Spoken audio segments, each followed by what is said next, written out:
at this time Jane, Joan, and Jim to come and join us. We are going to share the scriptures with, as our projection shows, with the readings from the scriptures, of course, interspersed with silence and with what I call meditation, a short meditation that I will offer as well. So thank you for doing this with us. We're unrehearsed, but hopefully it's written clearly enough and we'll be just fine. And I will note that in the readings you will hear 3 reflections on their different translations, 2 different translations, and the 3rd coming from the Quran as well. So we move into our scriptures at this time.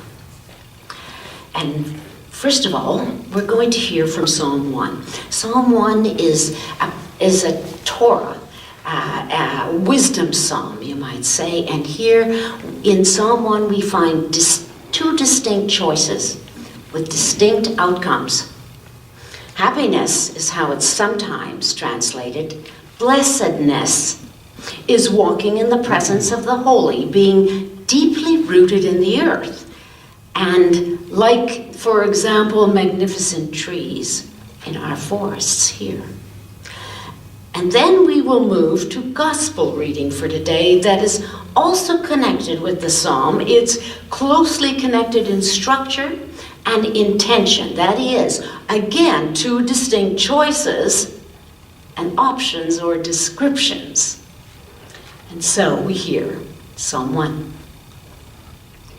Blessed are those who walk hand in hand with goodness, who stand beside virtue, who sit in the seat of truth. For their delight is in the spirit of love, and in love's heart they dwell day and night.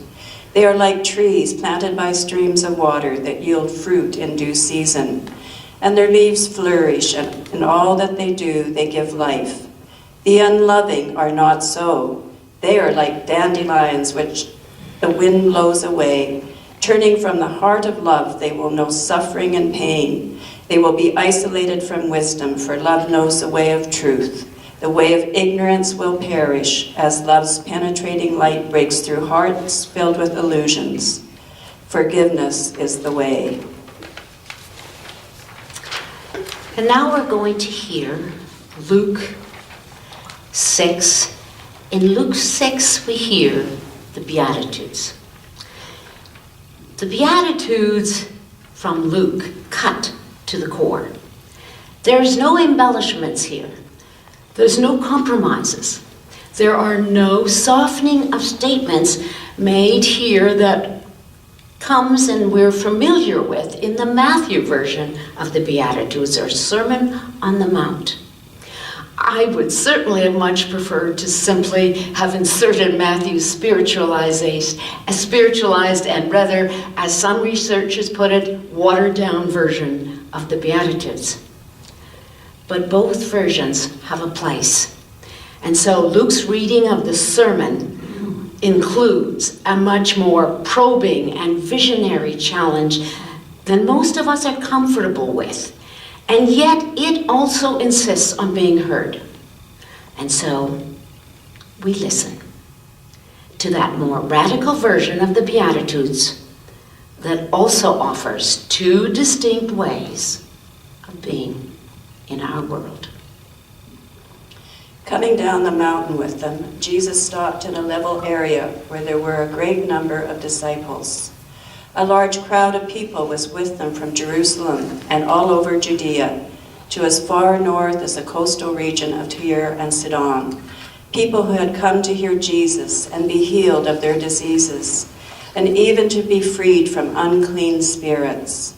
Indeed, the whole crowd was trying to touch Jesus because power was coming out of him and healing them all.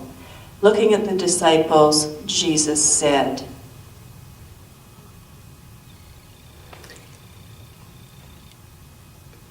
Jesus came down with them and stood on a level place Did you notice that? Here, the night just before this gathering, Jesus had been with the disciples in prayer.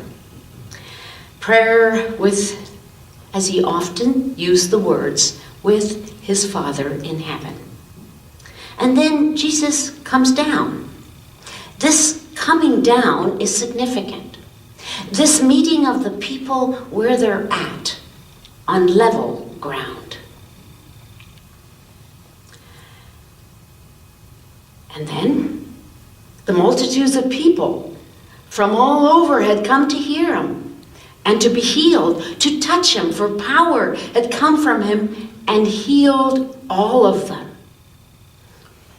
Wow, a holy mystery here for me. And Jesus' response, holy love, completely love. And then a shift. Jesus looked up at his disciples and spoke directly to them. Jane had read. The message Jesus is about to share, the Beatitudes that is, seems to be addressed not so much to people in general, the crowds were back there, but he looks directly at his disciples, to those who made a commitment to follow. Was this a message intended for the church? For you and I? The disciples? And this looking, this seeing the crowds and the beloved followers with the eyes of God, the eyes of compassion, of love, and we too, invited to see another way than the world's way, with the eyes of divine love. And then Jesus begins to teach. He teaches the realm of God a new, upsetting, uncomfortable, and radical order. And we pause.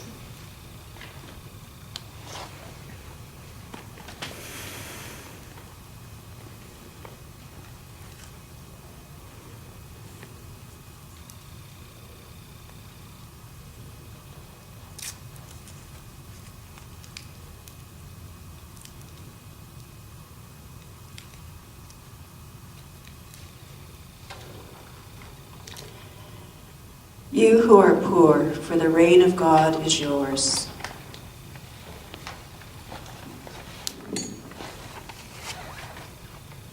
Blessed are you poor ones, because yours is the kingdom of God.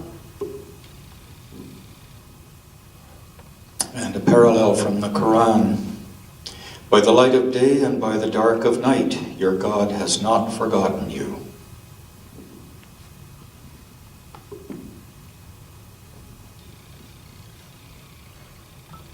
You are hungry now. You who hunger now are blessed, for you will be filled. You will weep now, are blessed, for you will laugh.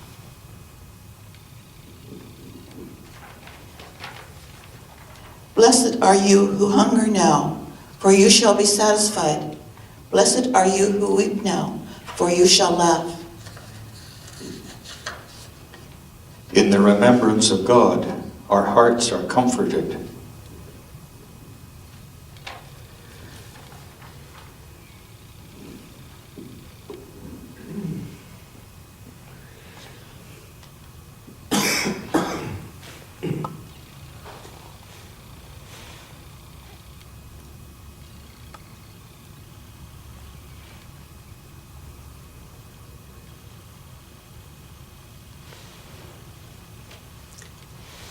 Throughout Luke's Gospel, the poor have special attention. And the poor here in Luke are the destitute poor, the expendable of the human community and family.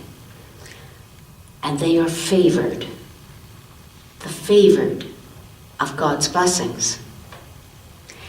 Their dependence on that which is greater leans them indeed towards trust so much more than those who have so much. For them, God's care comes as amazing grace. Clearly, we are invited here to recognize that power and wealth can easily separate us from the light and from the rest of the human community, from what really matters.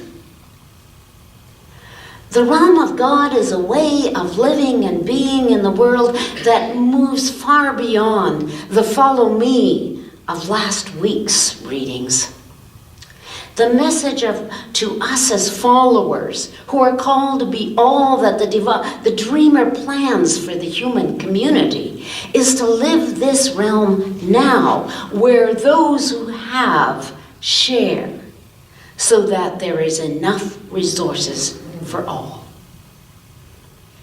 Here, the disciples' call, our call, is to act so that poverty, hunger, disease as preventable conditions are addressed in our world. We know that the economic systems, the systems of governance that benefit the powerful, and the global spending on military armaments condemn millions to a life of hunger and poverty. We know that the destitute poor are a holy concern and must be ours too, as followers in the way. God's watchful love for the least among us calls us to follow in this way, to give our all so that these poor know abundance, joy, laughter in this life as well. And we reflect.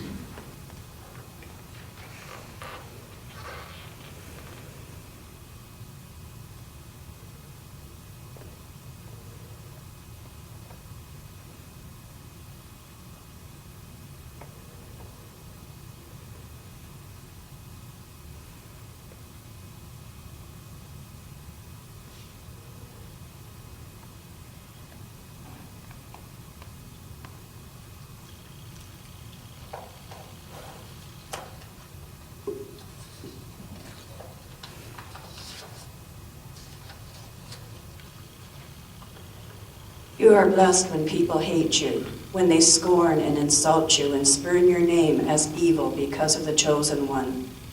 On the day they do so, rejoice and be glad. Your reward will be great in heaven, for their ancestors hated the prophets the same way. Blessed are you, whenever men shall hate you, and shall separate you, and shall insult you, and shall cast out your name as evil for the Son of Man's sake. Rejoice in that day, and leap for joy, for your reward is great in heaven, for so were their fathers among fathers doing to the prophets. Speak for justice, even if it affects your own family.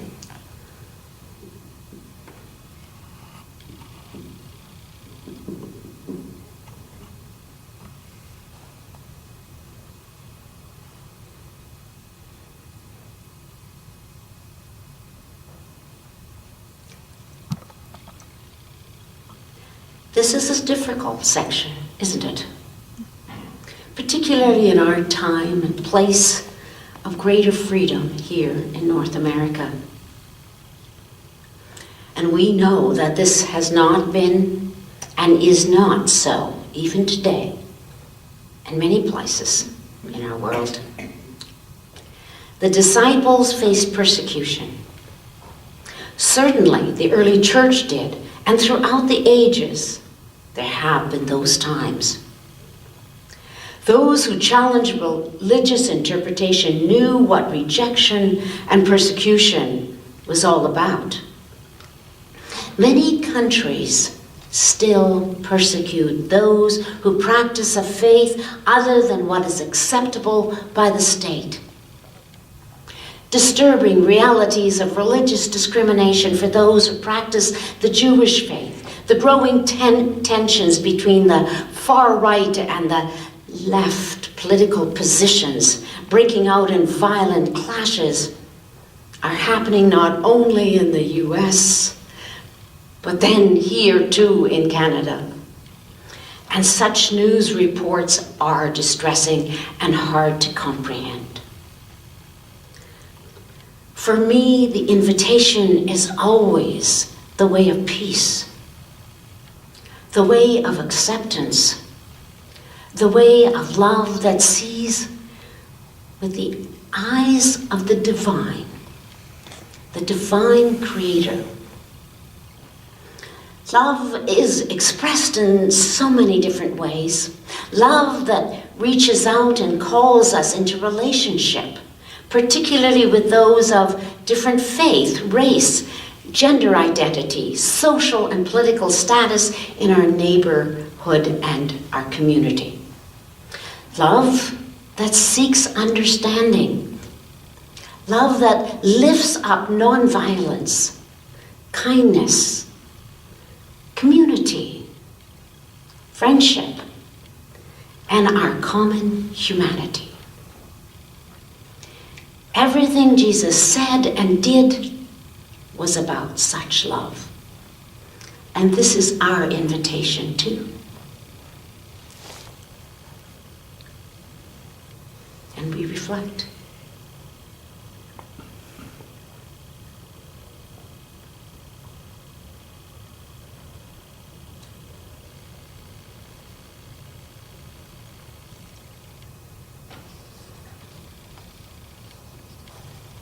But woe to you, rich, for you are now receiving your comfort in full. Woe to you who are full, for you'll go hungry. Woe to you who laugh now, for you will weep in grief. Woe to you when all speak well of you, for their ancestors treated the false prophets in this same way. Blessed are you, whenever men shall hate you, and shall separate you, and shall insult you, and shall cast out your name as evil for the Son of Man's sake. Rejoice in that day, and leap for joy, for your reward is great in heaven. For so were their fathers doing to prophets. But woe to you, rich men, for you have received your comfort. Woe to you, satisfied ones, for you shall hunger. Woe to you who are laughing now, for you shall weep and you shall wail. Woe to you when men shall say wonderful things about you, for so were their fathers doing to the false prophets. God invites you to the home of peace.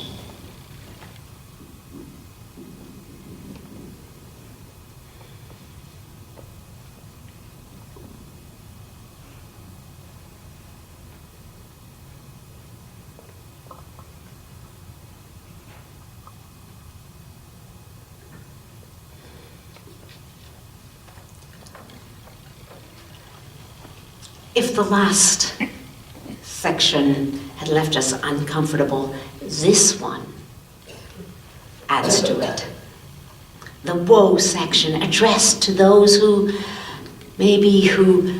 Eckhart Tolle, for example, might say remain in the false self, who live in the ego as a substitute for the true self rooted in being rooted in love. The Message, another Bible translation, paraphrases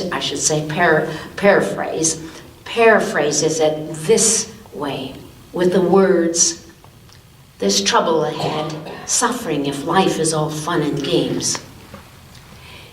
Here in this section is the invitation to live with authenticity, rather than with that muddled egoic thinking and feeling that messes up our relationships. It is more than surface morality.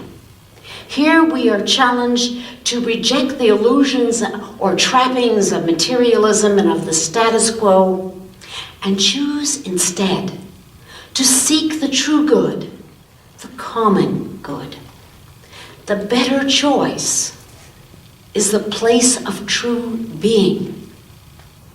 The way of the Beatitudes is a living as one who is living as one who is grasped, held, possessed, and owned through a total and so otherworldly love, as Richard Rohr in The Naked Now says. This is transformative love the world is in need of today. And such love needs you and I. And so, timely, I was reading The Observer, the February edition, this last couple of days only. And I came across that story entitled 89% of sex trafficking in Canada happens to Canadian girls, ... Parents really need to get educated on it. It drew my attention immediately because I had spent some time in Peru during my doctoral studies looking at the global sex trade problems and issues, including a quick look at what was happening in Canada. And I would like to take the time to read the odd thing from this article and encourage you to read the whole article at home as you have time. Timianaji Payne is a survivor of the human trafficking who was forced to work in Ontario's sex industry. After escaping, she became an advocate for other survivors and is even appointed now with the United Nations to do some work. The interviewer asked her some of these questions that I share with you. One of them was, growing up in a communist country, was your family religious? And she replies, my mom's family was Catholic, she was baptized, and she believed in God. And then communism came and all that was gone. You can go to church in communism, but it wasn't favored. My mom also became a public servant, and eventually she became a police officer. You can't be a believer and a police officer. You have to believe in the government more than anything. So she had to hide her religion. I was baptized in secret, and my brother was too. And I believed in God. I never thought otherwise. What always strikes me as amazing is this is happening now. This is a young woman speaking. And another question that the interviewer asked her, what does freedom mean to you now? And she replies, I think freedom is when you can do what you love doing. You can believe in whatever religion you want without being judged. Freedom is having your basic needs met and not relying on anyone else to meet them. No one is controlling your time, feeling, emotions, or your income. You are free from the guilt and shame of your past. And most importantly, I think you feel free when you feel connected.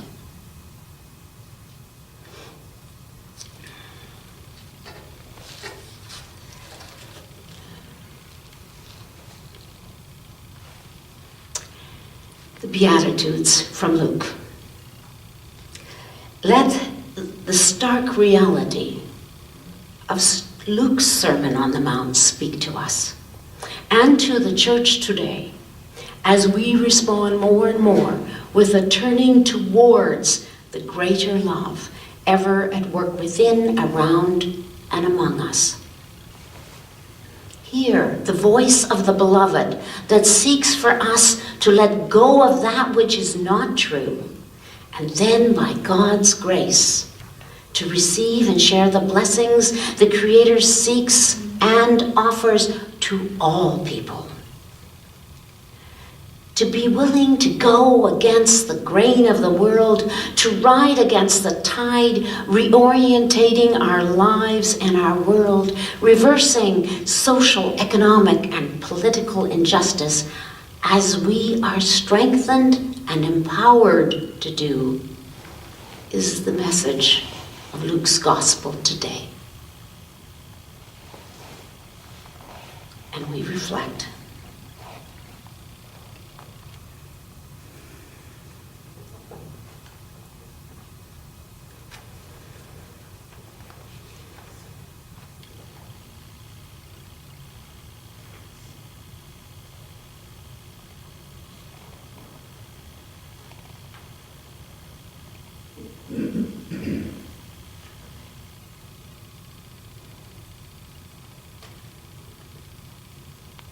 May these words open us to Spirit's presence. And may wisdom come to us this day.